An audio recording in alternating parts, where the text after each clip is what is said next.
kabarnya? Sehat?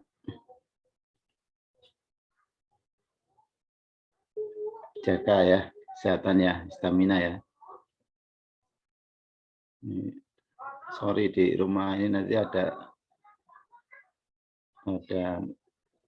selingan suara batuk-batuk di anak-anak di belakang ya. Udah batuk ini. Musim dingin ya, terus minum es jadi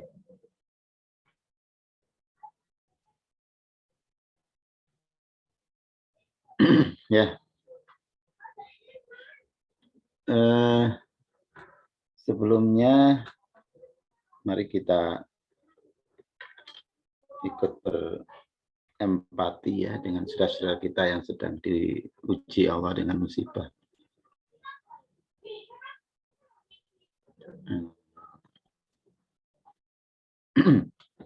Di Semeru ya, di sekitar apa namanya Gunung Semeru, di daerah mana itu? Saya nyebut nama ini sering keliru-keliru.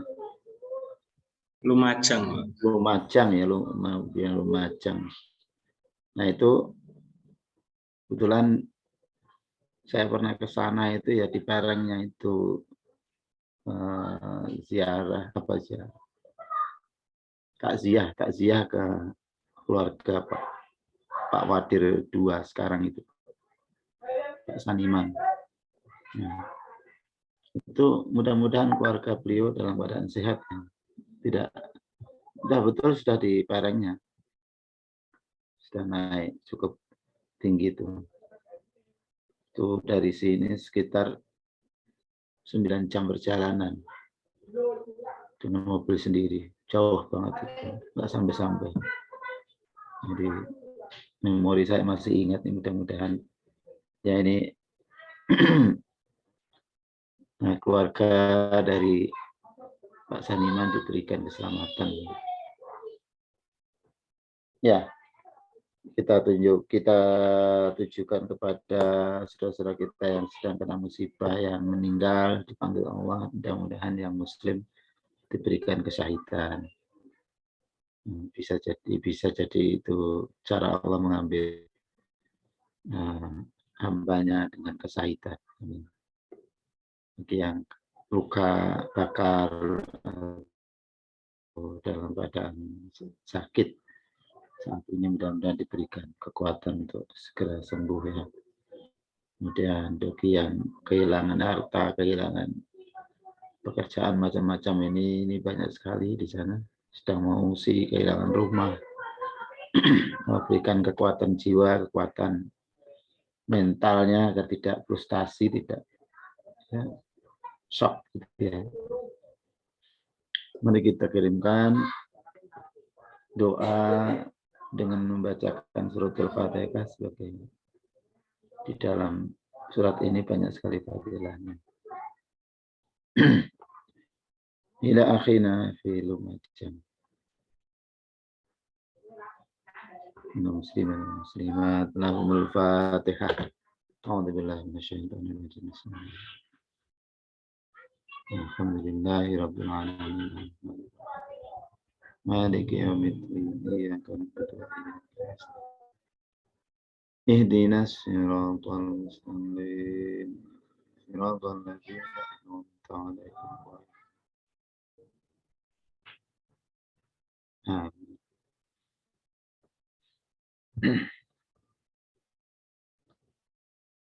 Makasih ya. Bagi yang punya keluasan rezeki, ya, manfaatkan saluran-saluran yang menggalang dana untuk bantuan ke sana menurut keikhlasan masing-masing, kemampuan masing-masing. Yang penting kita ada langkah nyata sebagai bukti keberpihakan kita kepada orang-orang saudara kita yang sedang dalam keadaan susah, dalam keadaan kena musibah. Ya, jadi momentum-momentum seperti ini sangat efektif untuk menghaluskan perasaan kita ya. membangun rasa empati, kepedulian sosial, dan itu bagian penting dari sikap kecendekiawanan. Sikap kecendekiawanan ya. Ini harus kita pupuk terus sehingga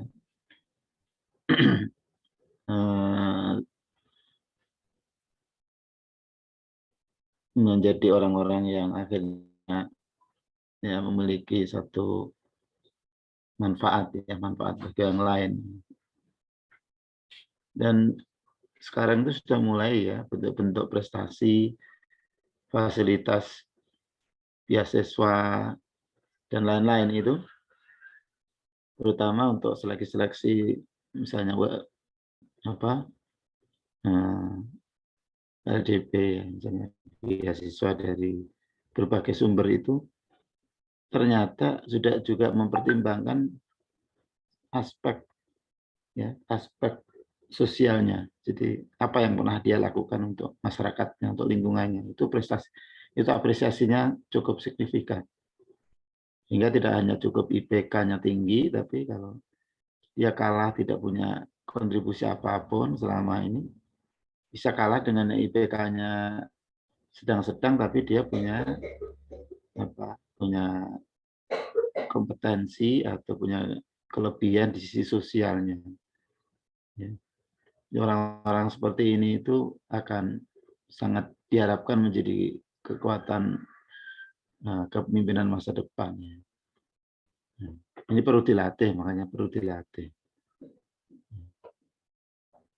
Ya, saya kira sudah tepat sekarang. Ya, itu aspek nilainya tinggi, aspek prestasinya tinggi.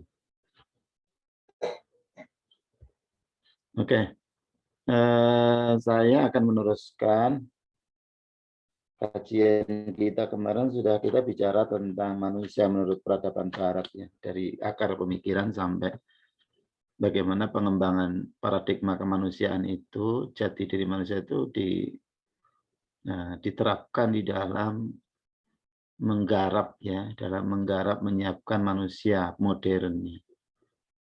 Jadi industri kualitas kemanusiaan itu ya kampus, terutama yang akan melahirkan pemimpin-pemimpin peradaban itu dari kampus. Jadi kalau kampus sendiri konsep manusianya itu sudah menyimpang, mengalami distorsi, maka yang akan lahir pemimpin-pemimpin itu ya pemimpin yang sesuai dengan konsep manusia yang dijadikan dasar ya untuk pendidikan. Nah, ini ya, kita dalam rangka kita untuk mengevaluasi diri kita juga, ya, agar kita tidak kebawa oleh sebuah mesin yang sistemik ya, yang akan membangun atau format kita menjadi manusia-manusia yang kehilangan kemanusiaannya, justru naudzubillah min dzalik yang berkembang sifat-sifat kebinatangannya yang kemarin sudah saya ungkapkan ya itu ya. Sudah ya, jenis-jenis kebinatangan itu ya, yang merasuk dalam mentalitas manusia modern. Sudah ya? Tulisan saya ada kok. Ya, hari ini kita ingin melihat, atau kalau kita di generasi umat Islam ini dihancurkan melalui dimulai dari persep dasar pandangan dunia tentang manusia yang materialistik dan rasionalistik ya kita harus mengantisipasinya dengan untuk kembalinya ya kita mulai dari basic kemanusiaan kita dulu, kita pahami back to basic ya, tentang seperti apa sih sesungguhnya manusia yang dikonsepkan oleh Allah dan oleh al-Islam ini untuk kita jadikan sebagai pegangan. Kita harus punya pegangan kuat agar kita tidak hanyut. Ya. Nah ini setidak-tidaknya ya, kalau arus itu sudah terlalu deras, kita tidak membawa arus dan kita tidak mampu melawannya, lalu kemudian kita sampai umur kita ini belum bisa membangun ya kemanusiaan yang seharusnya dikehendaki Allah, setidak-tidaknya kita selamat dari arus deras itu dan kita kematian kita itu berstatus pahlawan. Pahlawan ya, memperjuangkan nilai kemanusiaan. Ibaratnya ikan itu di lautan yang asin itu tidak ikut asin karena dia hidup. Nah, kalau kita sudah seorang muslim, hidupnya itu di keimanan kita. Kalau kita punya iman, kita punya pegangan yang kuat ya tentang jati diri kita sebagai umat muslim, umat Muhammad, itu kita pegang teguh. Berarti kita mempertahankan roh ya, roh kemanusiaan kita di dalam lingkungan yang begitu materialistik dan rasionalistik ya. Itu kita tetap menjadi seorang, tetap bertahan dan tidak terwarnai, tidak terpengaruh oleh arus lingkungan yang begitu buruk itu.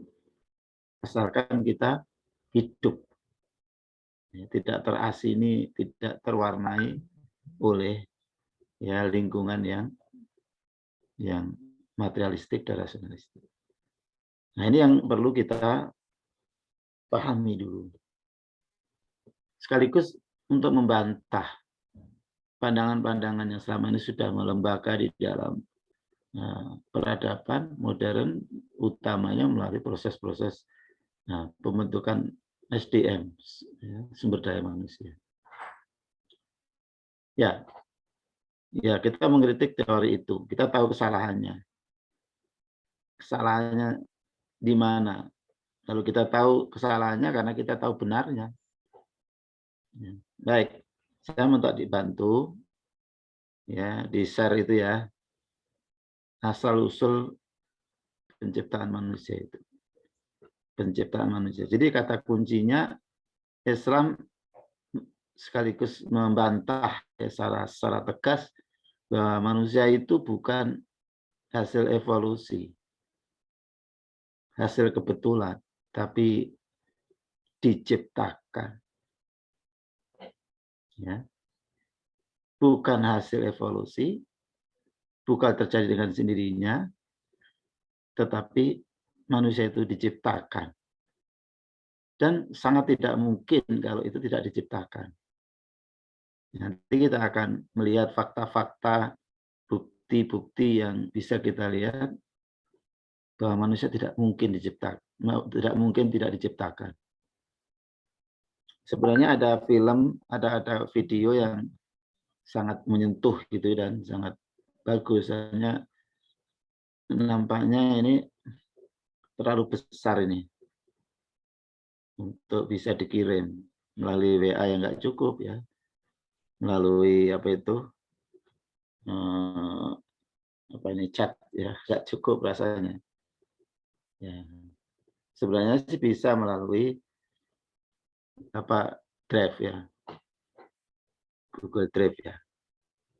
Tapi kelihatannya sudah penuh tuh milik saya. Ada Google Drive yang sebenarnya kuotanya besar itu, yaitu Google Drive yang institusi. Tapi ini sedang trouble ini. Email aja tidak masuk ini. Yang alamat emailnya itu menggunakan email kampus. El Nino juga kacau ini. Belum sampai hari ini juga masih error kan? Error tanpa ada pemberitahuan. Waduh, ini sangat disayangkan gitu. Setidaknya ada pemberitahuan, ya. Sehingga sportif lah, kita tahu apa yang harus kita lakukan gitu. Baik, kita syukuri aja apa yang bisa kita jadikan media untuk mengenali siapa jati diri kita. Itu yang ada sudah saya share di grup ya, yang penciptaan. Bahwa manusia diciptakan, kata kuncinya ini sudah sangat telak itu, bukan terjadi dengan sendirinya. Sungguh sangat naif kalau manusia itu terjadi dengan sendirinya. Ya, kenapa? Karena tidak masuk di akal. Tidak masuk di akal kalau manusia itu adalah hasil kebetulan gitu ya. Silakan itu yang proses penciptaan di share, siapa yang menjadi host ini? Yang satu proses penciptaan itu ya, Pak? Ya, Vina. Ya, bentar, Pak.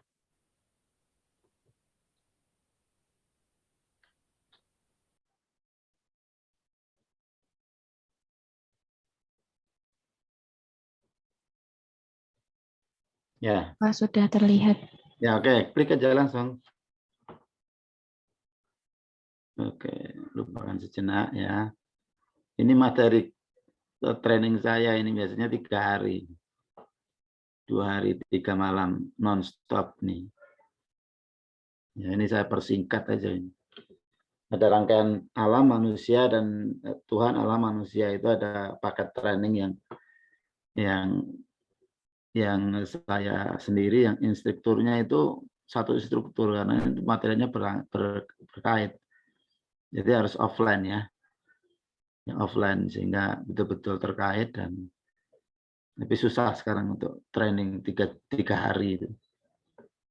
Ya. Oke, lanjut. Kita fokus pada diri sendiri ya.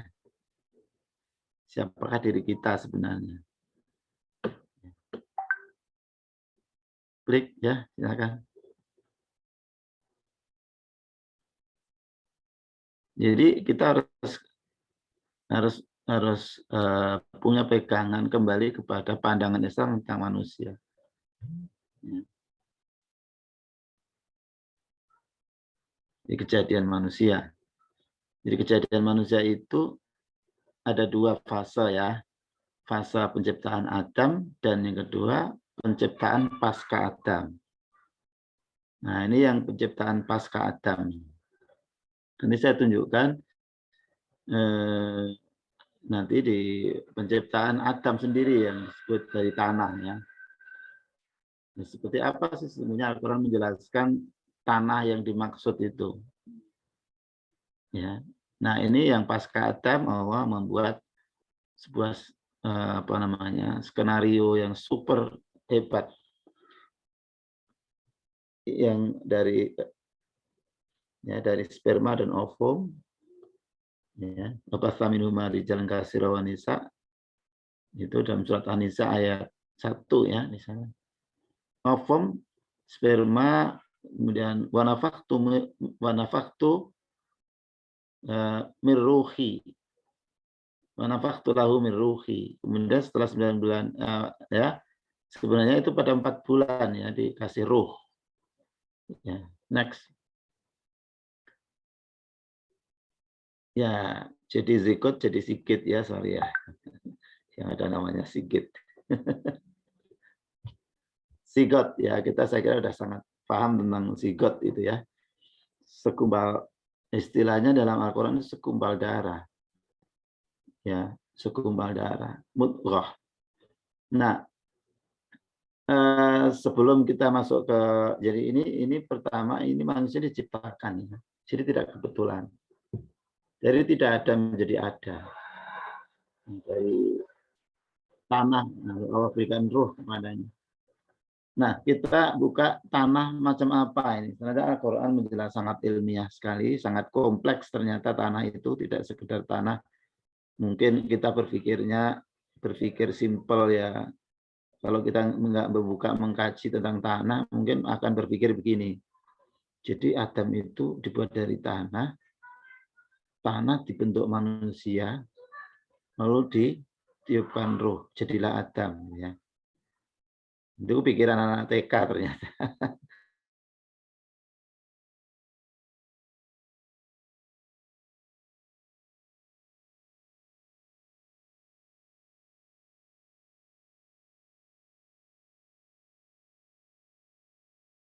Ya, rumahnya apa? Rayap itu ya, itu kita rampas itu. Jadi lembut sekali itu. Kalau di desa kan banyak rumah rayap yang sampai menggunduk gitu ya. Banyak itu kita cari atau kita gali di sana ada ya, masih lunak gitu, ditamplek-emplek gitu ya. Jadi pikiran kita ya mungkin ada orang berpikir sangat sederhana, wah tanah timplek-emplek dibentuk manusia, lalu ditiupnya roh kun fayakun jadilah Adam gitu ya. Oh enggak, ternyata subhanallah, masya Allah. Ketika kita buka dalam Al-Quran, ternyata tanah-tanah itu ada 5 jenis tanah. Ya, saya kira ini coba di share yang itu Mbak, yang pandangan manusia tentang pandangan Islam tentang manusia. Itu saya kirim ya itu ya. Sudah saya kirim kok pandangan tentang manusia. Kita lihat salah satu slide-nya di situ ada yang menjelaskan tentang jenis-jenis tanah.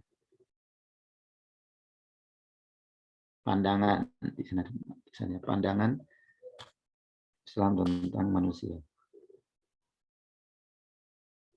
Nah, ini ya. Itu saat ketiga.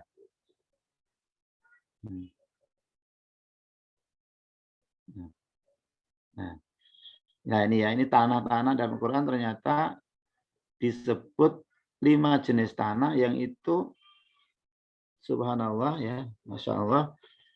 Ya, kalau kita cross check dengan unsur-unsur tubuh kita itu manusia, maka persis itu ya terpenuhi semuanya ya dari 5 jenis tanah itu. Karena memang itu desainnya diambil dari tanah-tanah yang macam-macam ya. Dari kandungannya sampai warna. Jadi ini warna tanahnya beda-beda juga ini. Jadi kalau 5 variabel atau 5 unsur ya, itu kalau dikolaborasikan, kalau itu jadi probabilitas itu variasi gennya itu bisa banyak banget tuh. Warna kulit. Sehingga kalau kita cermati ras-ras manusia di dunia ini itu warnanya itu banyak toh. Jadi kalau misalnya tin ya, walaqad khalaqnal insana min sulalatin min tin. Dan sungguh telah aku ciptakan manusia itu dari saripati tanah, tin itu tanah lumpur hitam. Jadi mohon maaf kalau yang kulitnya agak gelap ya. Jadi Anda jangan merasa ya tidak keturunan Adam ya. Jadi orang Papua, orang Afrika itu ya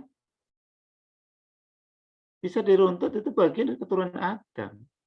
Karena mungkin ya dominannya di warna tin ini jadi hitam.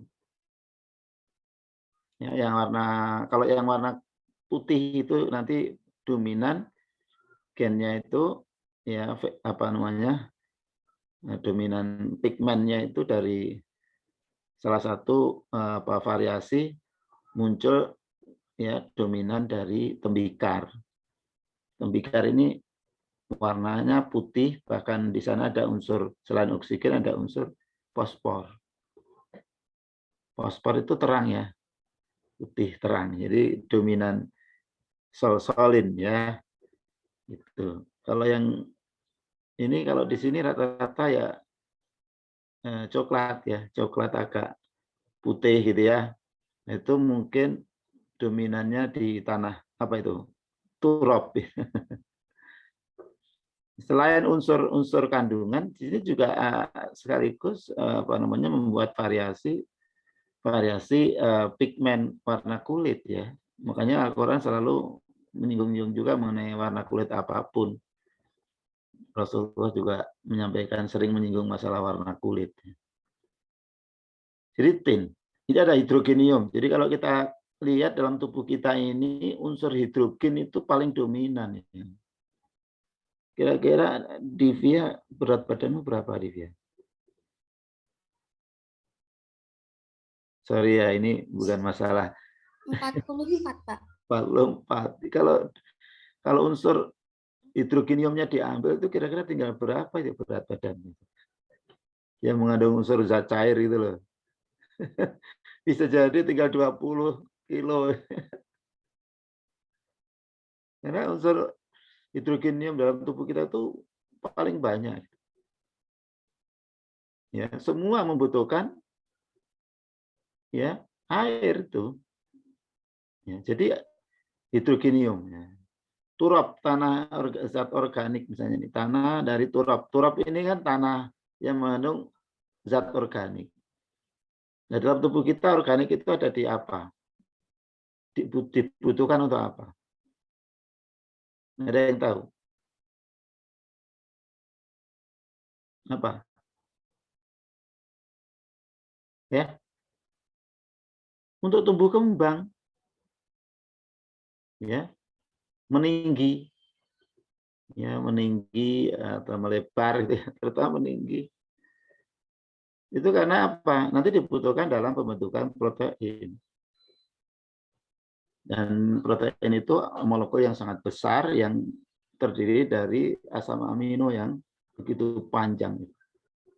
Dan yang asam amino masih ingat ya, rumusnya apa itu? NH4OOH, ya.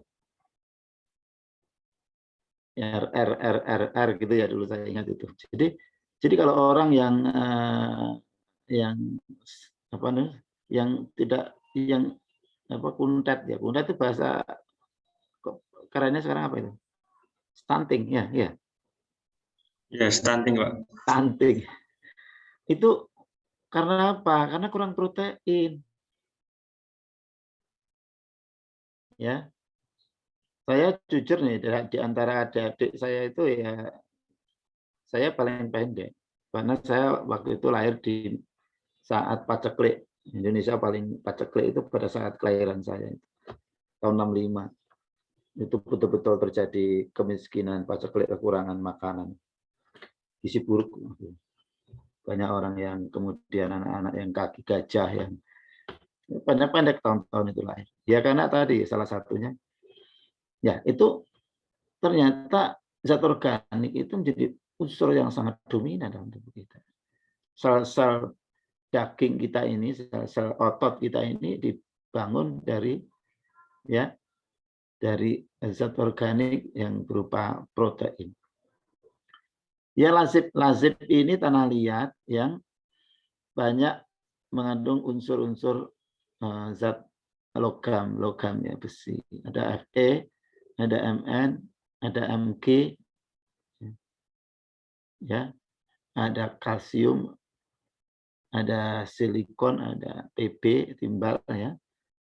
Itu ada dalam sayur-sayur, gitu banyak yang terkandung di situ ya. Ini ternyata tanah yang disebut lazib, min lazib. Ya. Ya, tidak semua tanah itu sama. Sol-solin tadi sudah saya jelaskan, oksigen. Dan oksigen ini tadi fungsinya adalah oksidasi. Sehingga seluruh tubuh itu membutuhkan seluruh sel itu membutuhkan oksidasi, pembakaran. Ya. Kalau kurang oksigen, ya sel-sel itu akan tidak normal atau bahkan mati. Nah, otak kita ini yang ada otak belakang, otak samping kanan kiri ya, otak tengah, otak depan, atas tengah atau otak depan. semuanya itu butuh suplai oksigen melalui darah, ya, melalui pembuluh darah. Yang pembuluh darah itu membawa darah, yang di dalam darah itu ada gelembung-gelembung oksigen yang diikat oleh trombosit ya di situ, yang kita sebut dengan apa namanya? Apa? Gelembung-gelembung udara itu. Ya. Alveolus. Hah? Alveolus. Jadi gelembung-gelembung udara itu disebar seluruh sel, bahkan melalui apa namanya? Alveoli ya. Melalui pembuluh darah yang sangat lembut ya, sampai di ujung kulit kita itu kan kalau ada sasat sedikit itu ya, sangat tipis saja udah keluar darah kan.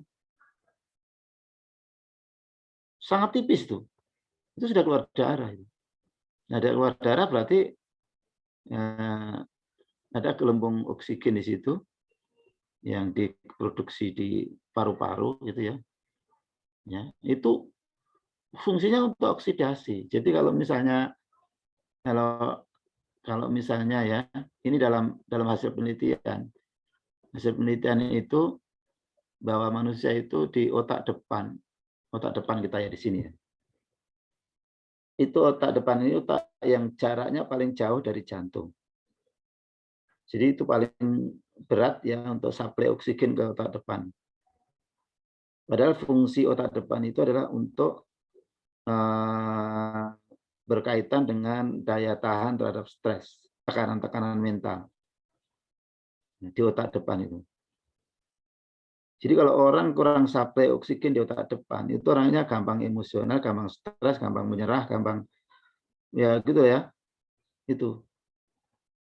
Nah, ternyata dari hasil penelitian itu orang-orang Islam itu rata-rata lebih punya daya tahan terhadap tekanan atau stres, punya mental lebih kuat daripada orang-orang lain, agama lain. Kenapa? Karena rata-rata orang Islam itu ya ada syariat yang ya secara apa namanya yang secara syariatnya diperintahkan, tapi di sini ada tujuan syariat di situ, maqasidus syar'i namanya.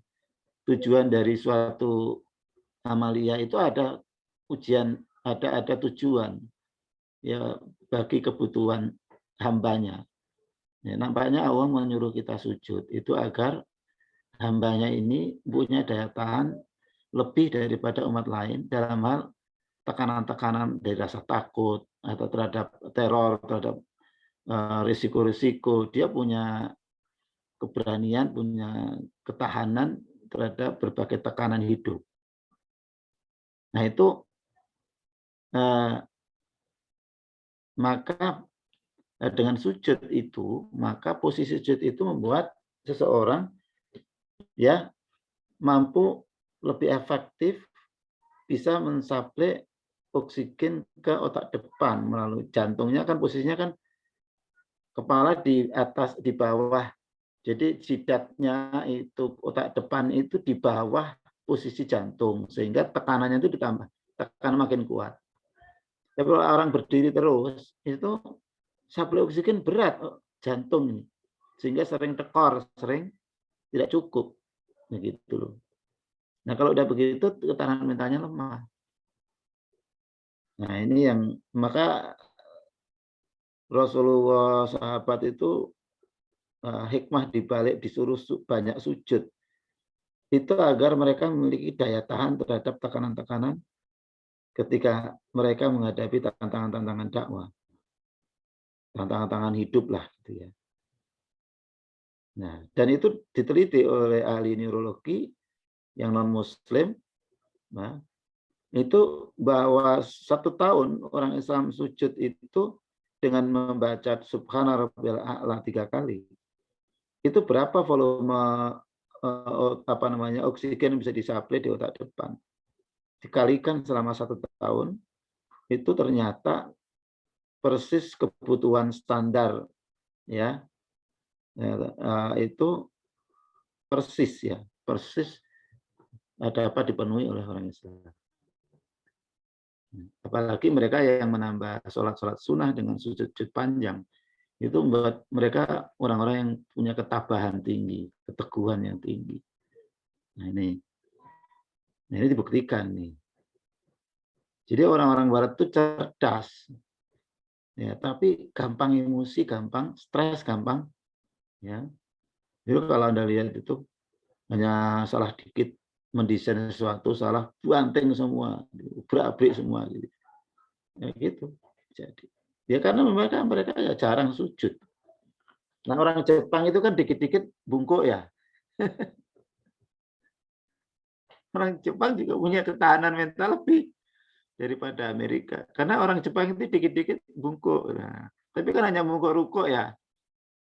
Tapi kalau orang Islam kan sampai kepala ditaruh di bawah, posisinya di bawah posisi jantung. Masya Allah. Ada hikmah di balik itu semua. Jadi perbanyaklah sujud, ternyata juga untuk tadi suplai oksigen di otak kita. Dan hamain ini zat lemas, nitrogen ini untuk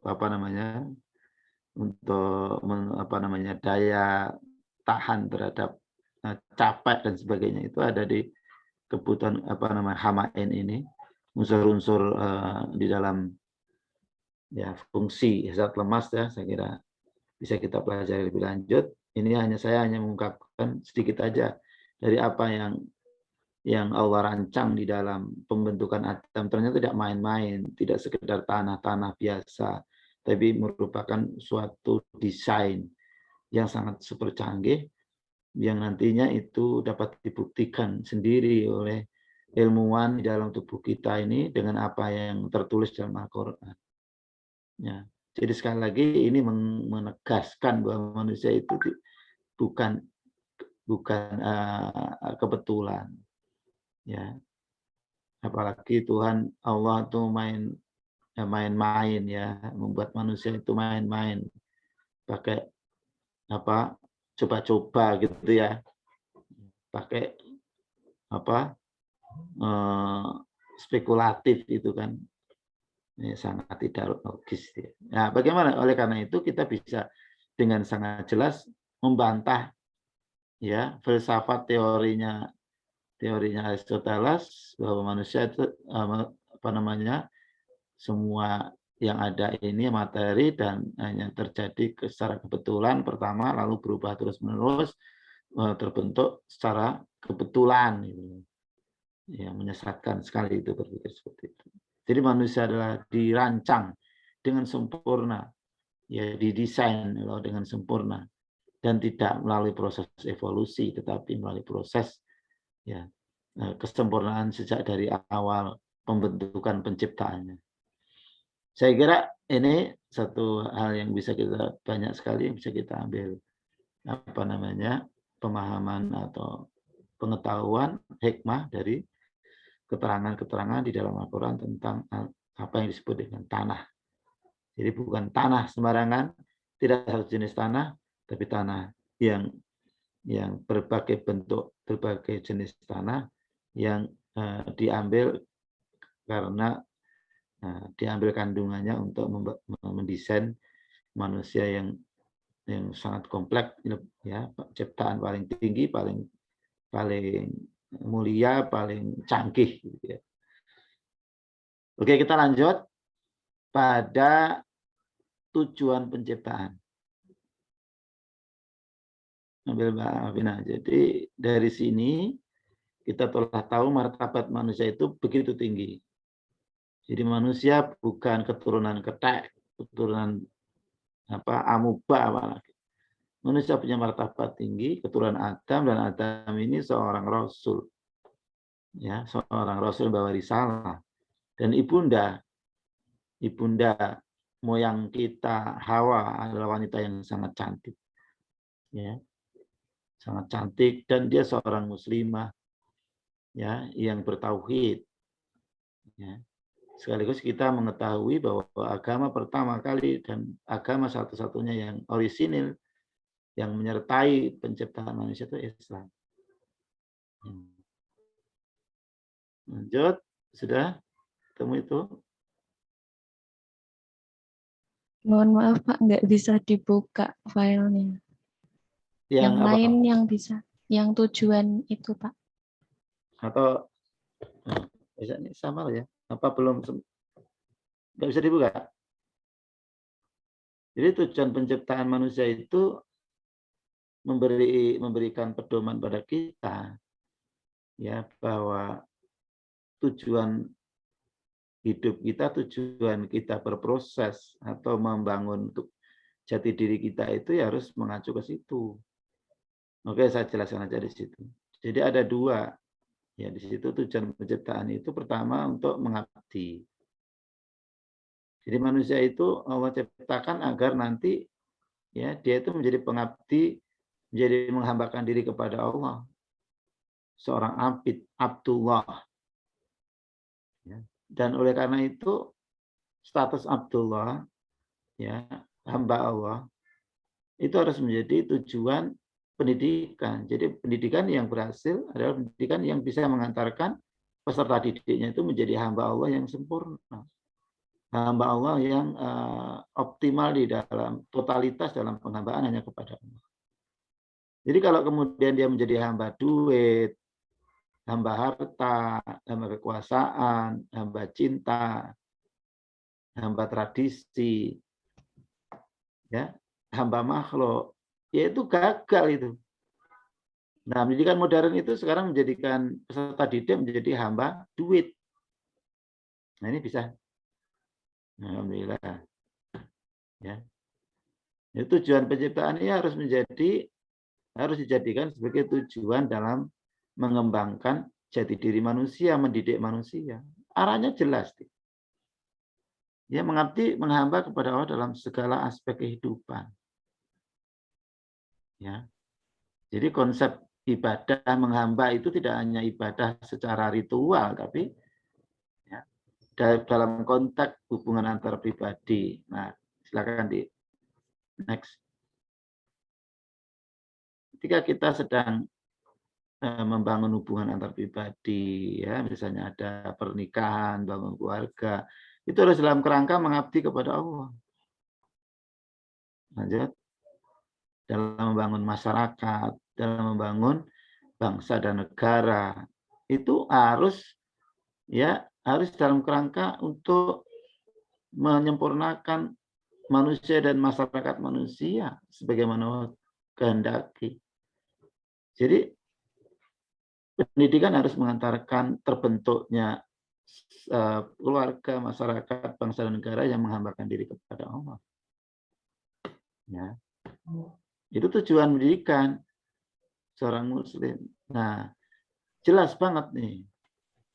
Jadi ukuran-ukuran keberhasilan dalam mendidik seseorang itu ya harus diukur dari seberapa besar dia itu ya ketundukannya menjadikan hidupnya ini untuk mengabdi kepada Allah.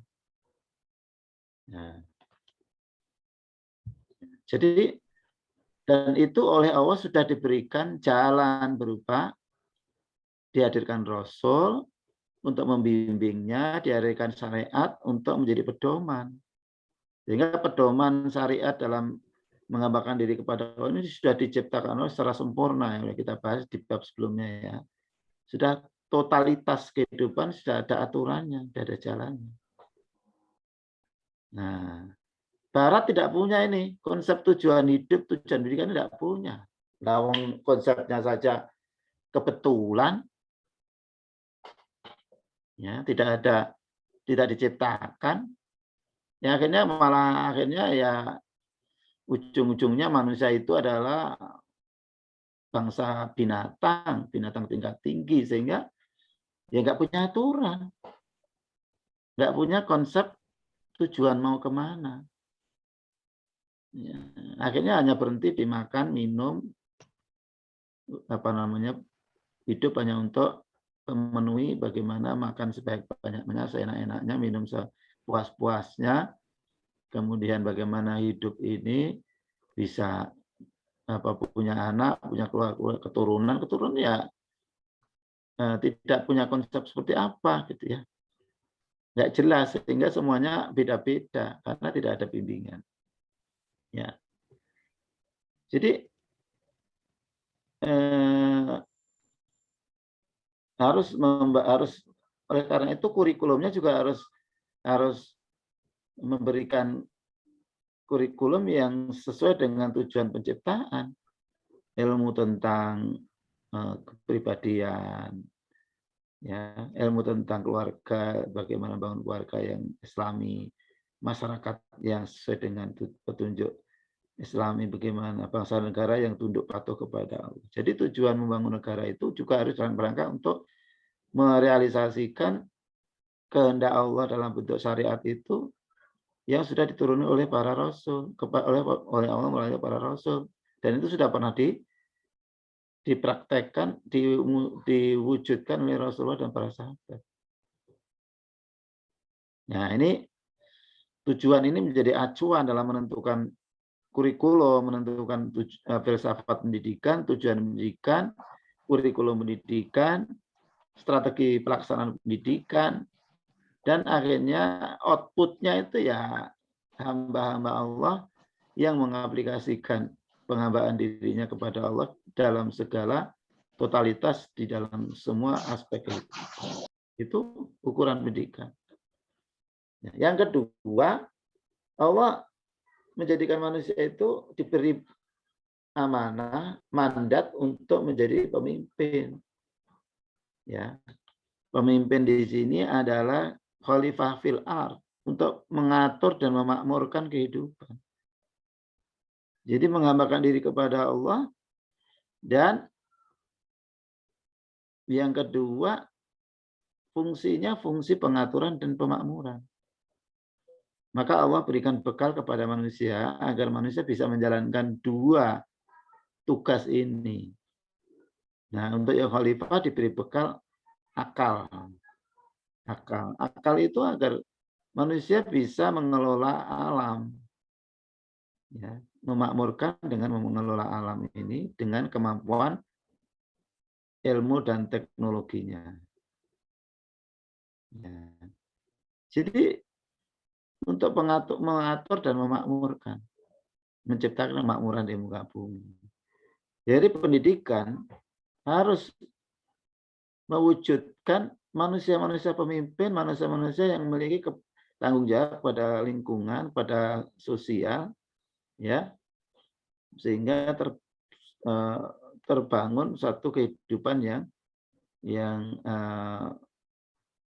gemah ripah loh jinawi gitu ya kalau dalam bahasa Jawa. Kalau dalam bahasa Al-Quran itu baldatun thayyibatun warabbun ghafur. Kalau dalam bahasa Pancasila apa itu? Sila kelima. Keadilan sosial bagi seluruh rakyat Indonesia. Nah, itu harus. Maka pendidikan harus melahirkan sikap lulusan-lulusan yang memiliki kepedulian terhadap orang-orang lemah, terhadap sosial, terhadap bahkan terhadap tumbuh-tumbuhan dan binatang-binatang atau serangga yang ada di muka bumi ini. Orang yang sangat ramah pada lingkungan. Orang yang sangat bertanggung jawab terhadap kemakmuran alam, keseimbangan ekosistem yang ada di dalam kehidupan. Jadi orang Islam harus menjadi orang yang paling peduli terhadap lingkungan, terhadap alam, ya, tidak merusak keseimbangan alam. Karena Allah sudah mendesain alam ini serba seimbang, jadi tidak akan menghadirkan bencana kalau alam ini dibiarkan sesuai dengan desainnya Allah. Di sana ada gunung, ada hutan, ada sungai, ada laut, ada semua itu ditata sedemikian rupa menjadi sebuah sistem yang ideal, yang harmonis dan seimbang. Nah, ya, manusia harus menjaga itu. Pemimpin harus tidak berbuat dolim, menciptakan kedoliman-kedoliman. Ya, akhirnya keseimbangan itu menjadi hilang. Misalnya jadi pejabat yang punya kompetensi, punya kewenangan memberikan izin pendirian perumahan-perumahan gitu ya. Ya kalau dia itu seorang muslim, dia harus paham bahwa jangan sampai keputusan kebijakanmu itu sebagai pemimpin akhirnya merusak alam.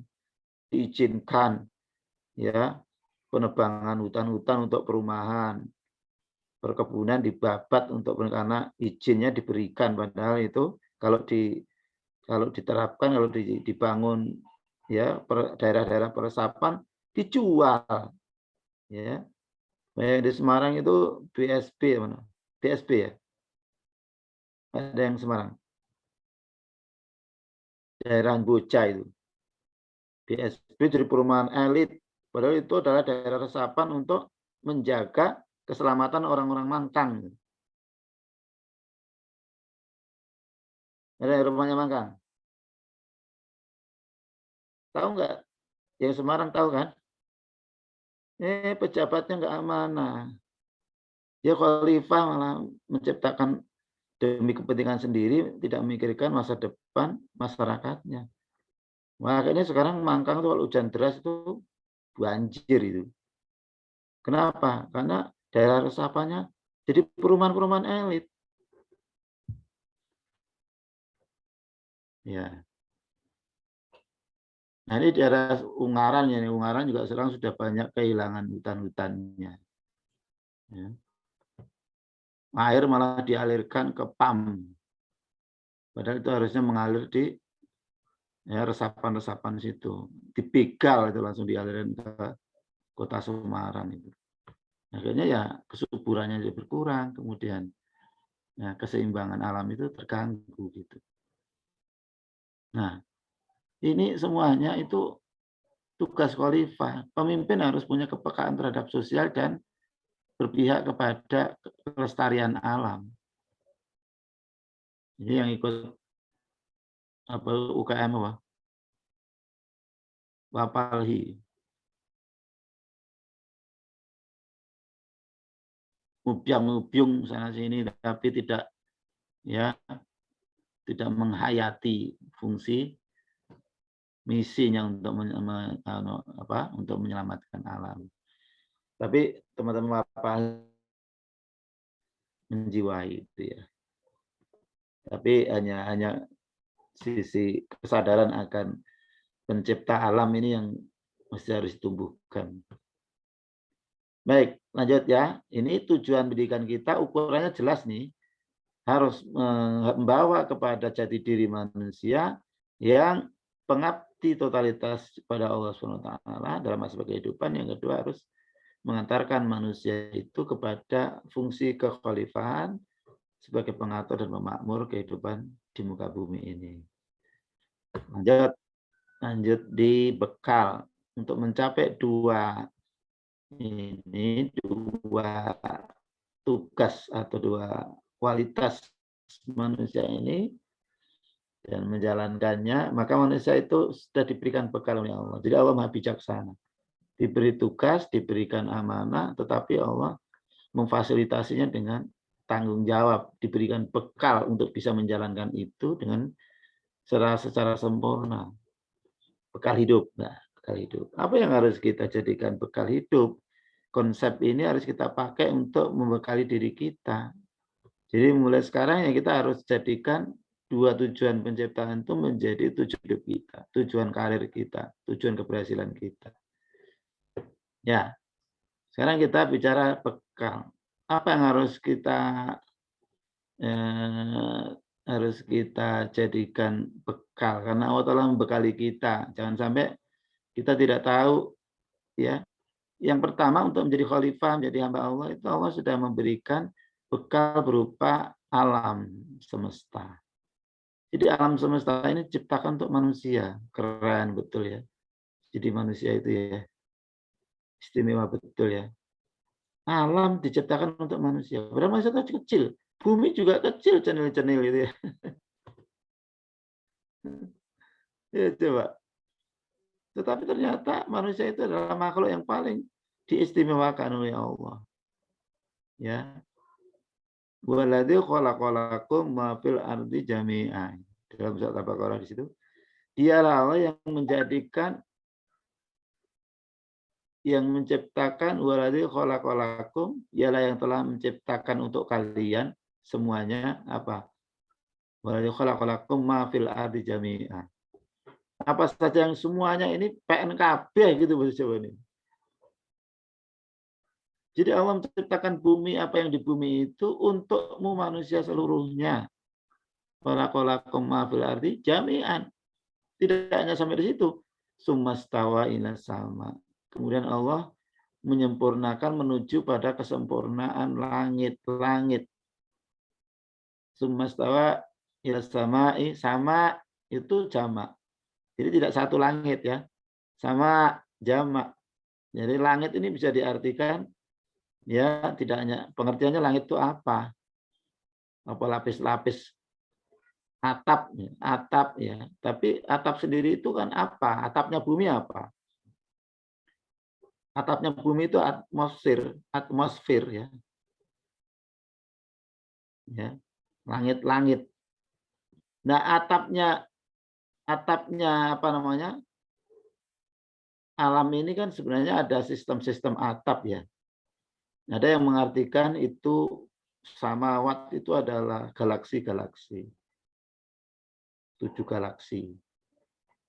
Ya. Sumastawa ila samai itu disebut sama ini tidak terhitung itu. Tidak ada samawatin ya. Tapi menunjuk sumastawa ila samai fasawahunna, maka kemudian Allah menyempurnakan apa yang di langit itu. Bahwa bikulli syai'in alim, dan Allah Maha mengetahui segala sesuatu. Ya, Allah terhadap segala sesuatu Maha mengetahui. Jadi ternyata manusia itu dibekali dengan alam ini, dan alam ini biar bisa ditundukkan untuk dimanfaatkan, ya maka Allah tundukkan dengan karakteristik, 3 karakteristik. Ini pernah kita bahas di konsep tentang hakikat Islam ya. Jadi ternyata ini semuanya itu agar bisa dimanfaatkan. Nah, ilmu pengetahuan teknologi itu bisa terwujud yang kemudian bisa memanfaatkan alam itu karena alam sudah ditundukkan Allah dengan 3 karakteristik ini. Sehingga manusia bisa menjalankan fungsi kemakmuran, memanfaatkan alam ya di bumi. Ya. Oke. Lanjut. Ini bekal pertama. Yang bekal kedua adalah hidayah.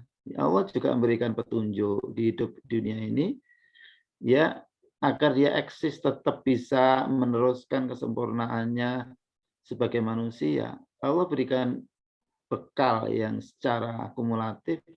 Bekal-bekal ini bisa dipakai, hidayah petunjuk, guidance, agar manusia eksis sampai pada tujuan kembali kepada Allah dengan kesempurnaannya. Hidup di dunia kemudian mendapatkan jalan dan sampai di akhirat selamat menghadap Allah dengan sesuai dengan Allah kehendaki ya sebagai hamba Allah dan sebagai khalifahnya. Dia akan membawa manusia kembali kepada Allah dengan keridhaannya, bukan dengan kemurkaannya. Kalau orang yang dimurkai nggak sampai ke Allah, sampainya ke neraka ya, bersama setan gitu. Nah, ada hidayah atau petunjuk yang paling rendah. Ini juga diberikan levelnya binatang ya. Jadi sifat manusia itu ada basyariahnya, sifat binatangnya yang hanya hidup dengan instinktifnya. Ya, dengan insting ini untuk memenuhi kebutuhan untuk bisa eksis hidup lah. Hidup dan meneruskan keturunannya eksis di muka bumi, itu insting. Ya, insting makan, minum, itu kan insting. Jadi kalau orang lapar diberikan sinyal berupa insting. Sehingga dia tidak punah karena kekurangan nutrisi, kekurangan minum. Ada rasa lapar itu, rasa haus itu adalah insting. Petunjuk Allah ya yang diberikan pada manusia agar dia tetap eksis, bertahan hidup. Insting suka atau senang lain jenis itu juga dalam rangka tetap eksis di bumi.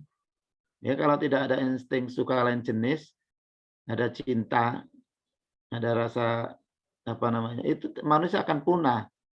Ya, jangan ya manusia binatang sama. Ya, kalau tidak punya insting suka lain jenis. Makanya kalau ada manusia yang menyimpang instingnya itu suka sama jenis itu ya. Itu maka dihukum berat oleh Allah itu.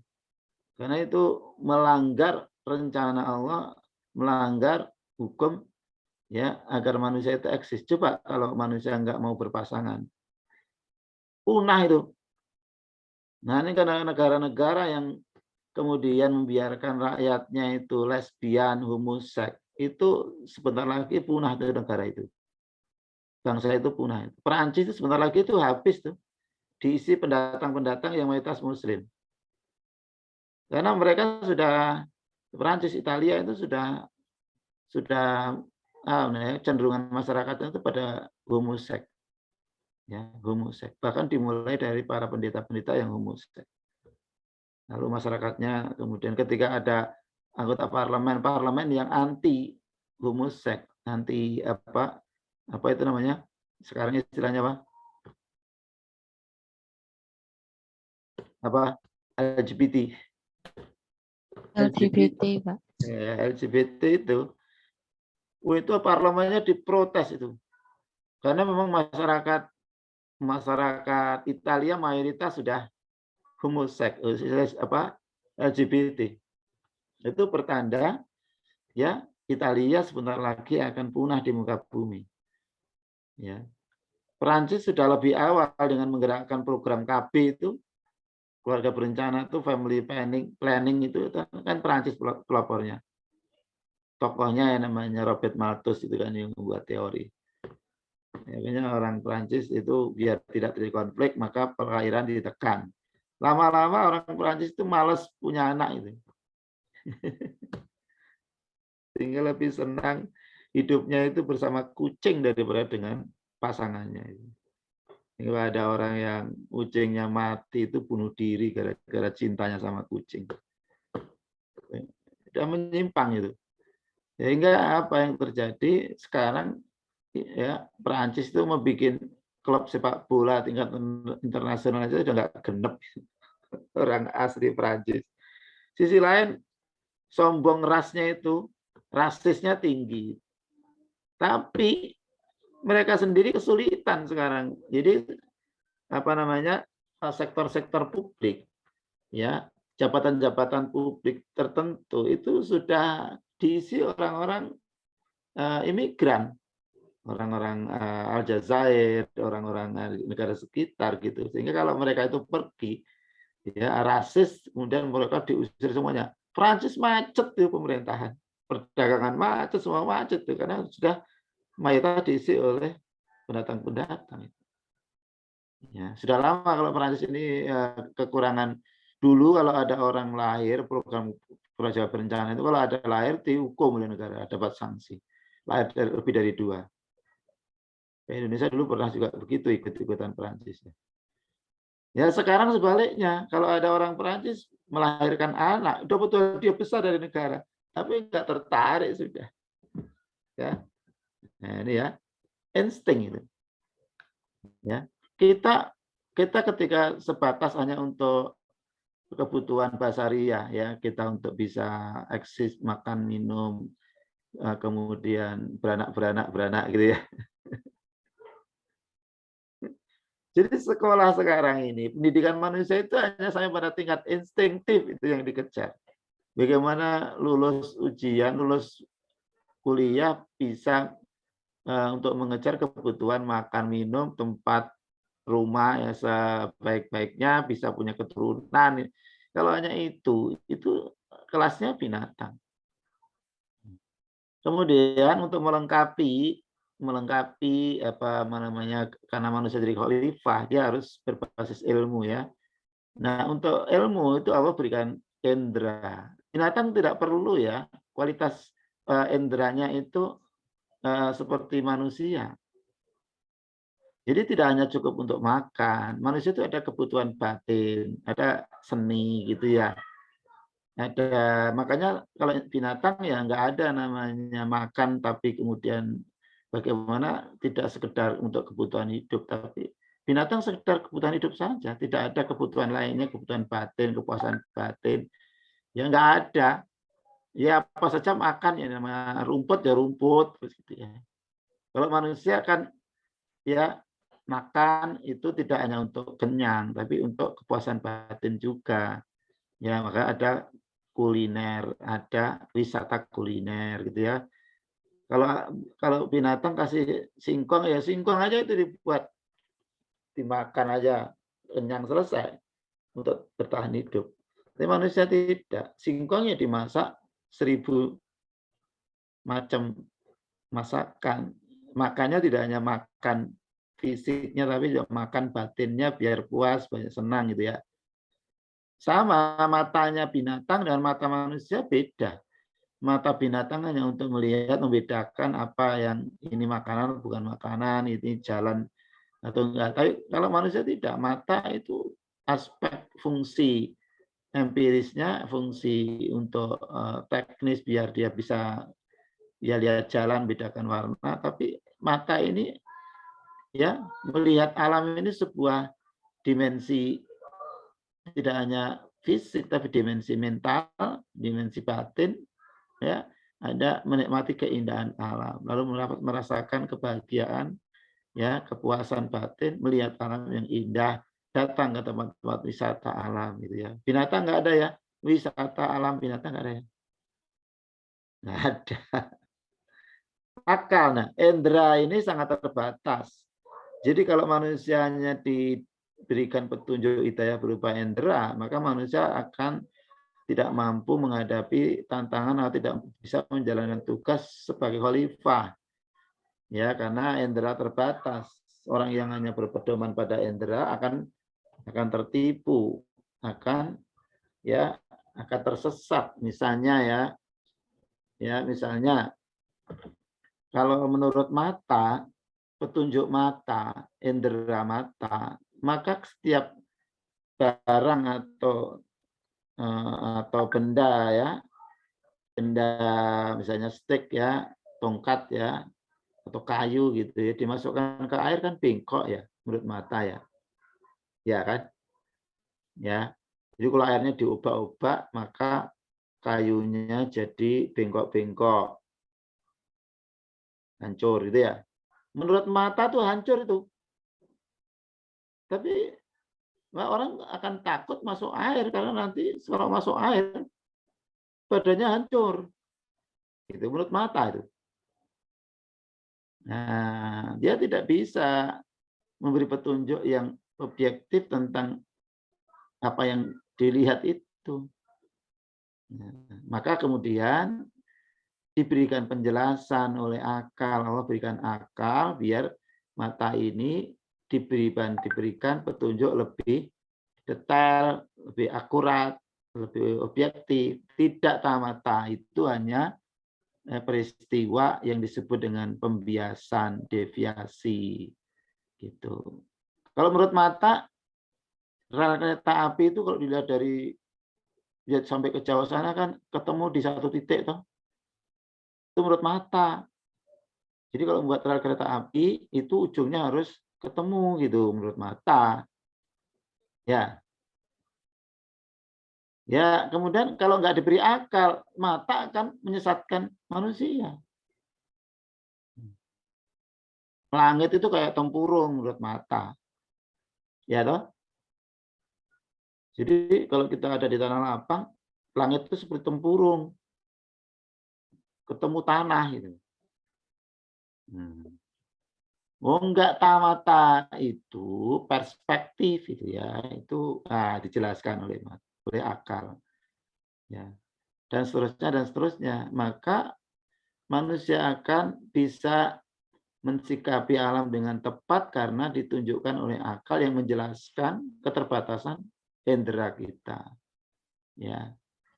Nah, ini Allah sudah memberikan perangkat petunjuk agar manusia tidak tersesat, bahkan dengan akal itu manusia bisa memenuhi kebutuhan, menghadapi alam dengan sekian prestasinya, sekian hebatnya akal itu, yang menggunakan ilmu, pengetahuan, dan teknologi dalam berbagai aspeknya.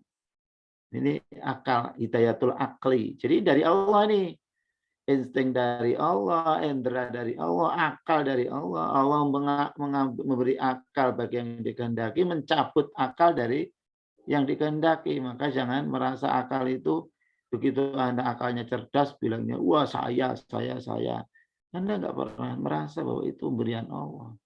Anda mengagumi orang pintar, mengagumi kecerdasan manusia, tapi tidak mengagumi perancang akal manusia. Ya. Nah, ini akal telah mampu menyelesaikan, mampu menjawab kebutuhan-kebutuhan empiris yang begitu hebatnya sampai kita rasakan sekarang. Betapa teknologi sampai tingkat digital, semuanya demikian sangat canggihnya. Ya itu kan petunjuk akal itu, hidayatul akli. Yang Allah berikan pada yang kehendaki dan dicabut dari kehendaki. Ingat, itu semua pemberian Allah, bekal dari Allah. Banyak orang kan yang tidak diberi akal sampai tua, akalnya nggak fungsi gitu loh. Gitu. Ya, kadang-kadang kita juga, ya akal kita diistirahatkan toh, ketika kita tidur. Nah, gitu. Jadi ada orang yang akalnya itu dicabut dengan cepat, diberi dengan spektakuler, bisa. Karena itu adalah hidayatul akli dari Allah. Nah, maka yang diberikan akal ini tujuannya harus jelas. Akal jangan kemudian dipakai untuk merancang atau untuk memikirkan sesuatu yang bertentangan dengan pemberi bekal. Bekal untuk apa? Akal harus dijadikan bekal untuk menjalankan fungsi kehambaan dan fungsi kekhalifahan. Ya. Karena untuk itu Allah membekali untuk itu. Nah, akal ini, akal diakui deh prestasinya di dalam kemampuannya di dalam menyingkat misteri-misteri alam menjadi suatu teknologi yang luar biasa hebatnya. Ya. Tapi akal tetap punya keterbatasan dalam masalah-masalah metafisik, masalah-masalah gaib. Masalah-masalah gaib itu kan ada 3 dimensi ya, gaib masa lalu, gaib masa sekarang, gaib masa yang akan datang. Gaib masa lalu itu kan kita tidak tahu kan apa yang terjadi sejuta tahun yang lalu. Kalau tidak diberitahu Al-Quran, kita tidak tahu loh Nabi Adam. Ya, sopo yang bisa meneliti kelahiran Adam ke bumi? Siapa? Manusia baru Adam. Siapa yang mendokumentasikan? Kalau bukan karena Allah yang menciptakan, kita nggak tahu loh bapak moyang, ibu moyang kita yang pertama. Nggak tahu. Itu kan gaib. Maka Allah berikan ilmu gaib tentang masa lalu. Ya.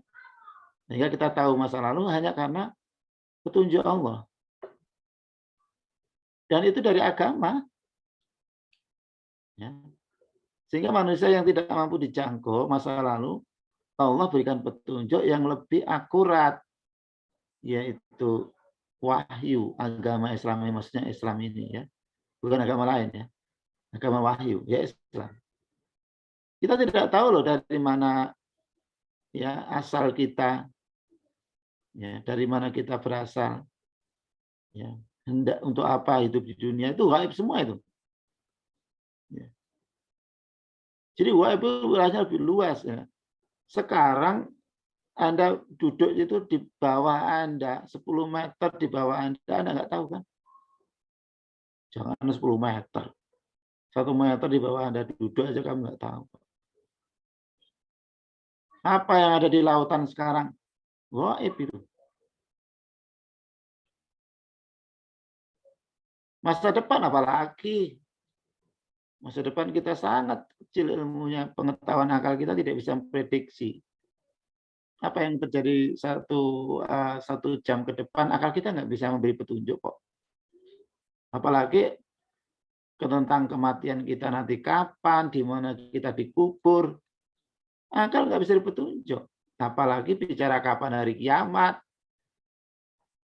akhir dari kehidupan ini bagaimana, akal nggak bisa. Makanya akal jangan memaksakan diri. Terus frustasi, Allah nggak ada. Nah, itu kan akhirnya ateis. Nah, ada petunjuk yang menyinari lebih terang. Ya, ibarat akal itu mata, maka kemampuan mata melihat terbatas banget, hanya jarak berapa meter ya, objektif. Sama kamu bisa melihat kegantengan orang itu dalam jarak berapa? Berapa, Mbak? Kamu bisa melihat kegantengan orang, ya, itu jarak berapa? Kalau berapa, Mbak?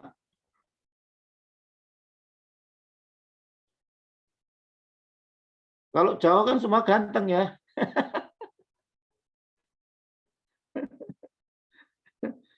Ya, ya, yang Jawa lihat cantiknya orang itu pada batas tentu. Apalagi sudah dicabut itu, ya, apa namanya? Eh, apa namanya? Anda harus pakai dibantu kacamata itu. Coba nggak pakai kacamata, semuanya, ya, semuanya kabur gitu kan. Coba. Ibarat mata. Jadi mata itu sangat terbatas di dalam melihat realitas alam. Maka dibutuhkan ya yang bisa memberikan membantu. Apalah artinya mata kalau tidak ada cahaya? Mbak Kanggo toh? Nah, ya. Apalah gunanya mata kalau tidak ada matahari? Sama ini. Apalah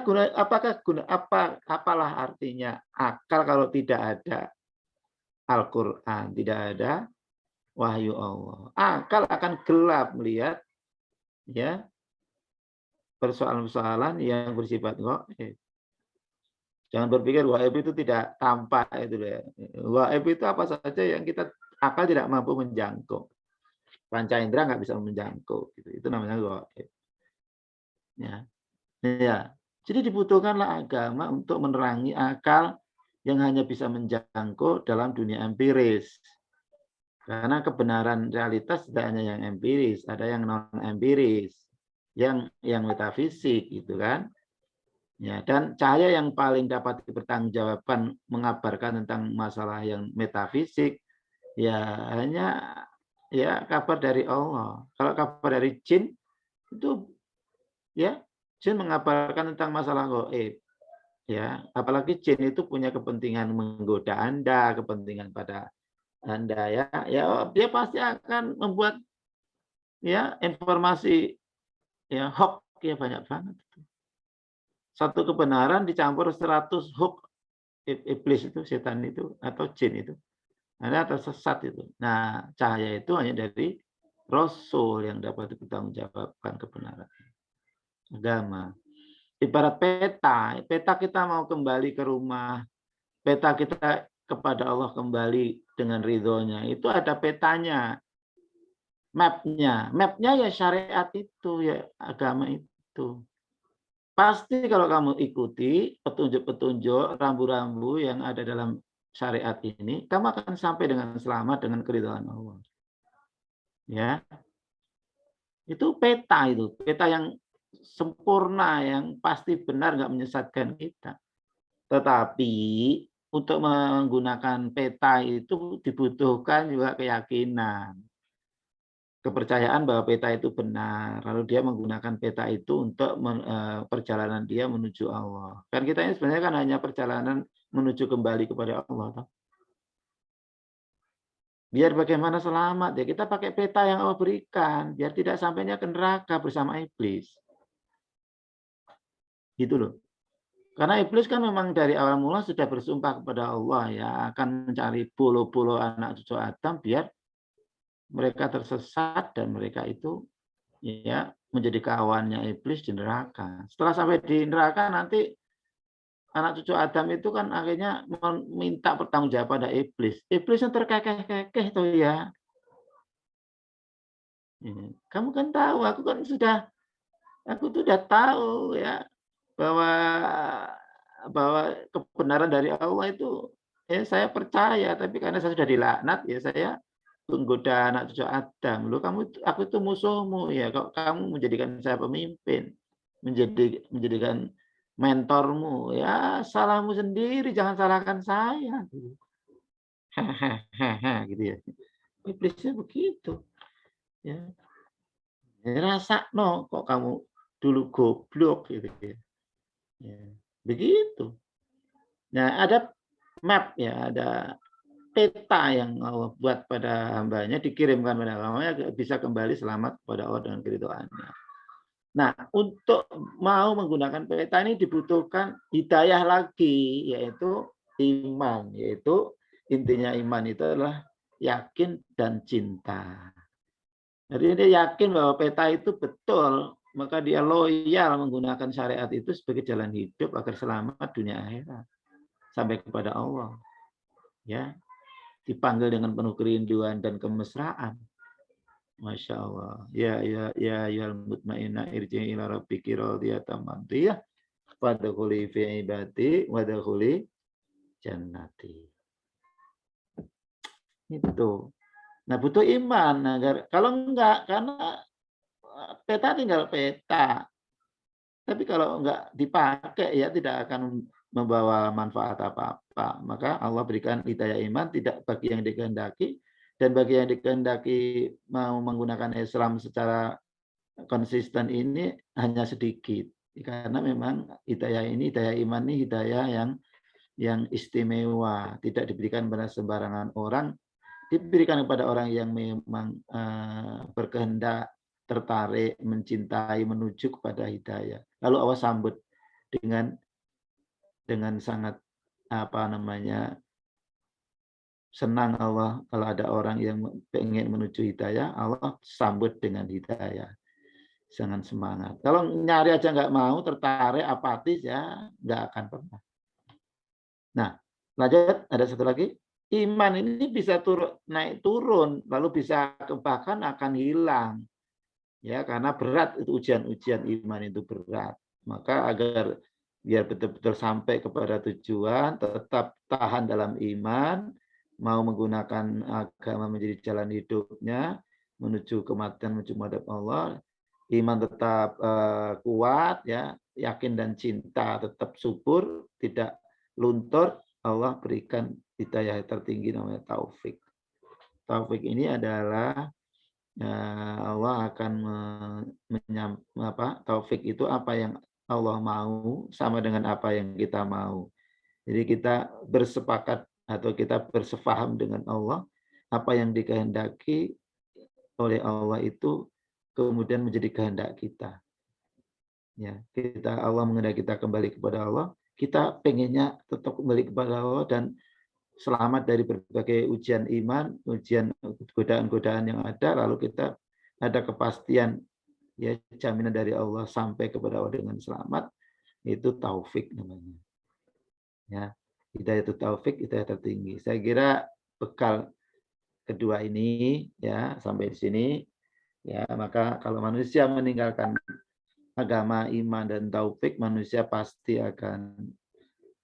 tidak akan sampai kepada Tuhannya, kepada Allah Subhanahu wa taala. Kita muter-muter di dunia saja. Ya, mati ya nggak ada investasi di akhir. Saya kira cukup sampai di sini. Waktu kita sudah habis. Terima kasih atas kerjasamanya ya. Afina dan teman-teman yang lain yang masih tetap bersabar. Ya, nggak ada yang keluar ya. Oke, kita lanjutkan pertemuan yang akan datang. Mari kita tutup perkuliahan kita dengan doa kafaratul majelis. Bismillahirrahmanirrahim. Subhanakallahumma wa bihamdika asyhadu an la ilaha illa anta astaghfiruka wa atubu ilaik. Wassalamualaikum warahmatullahi wabarakatuh. Waalaikumsalam. Waalaikumsalam warahmatullahi wabarakatuh. Terima kasih, Pak. Oke, kembali saya duluan ya. Ini ditunggu kelas yang lain. Ya, Pak. Ya.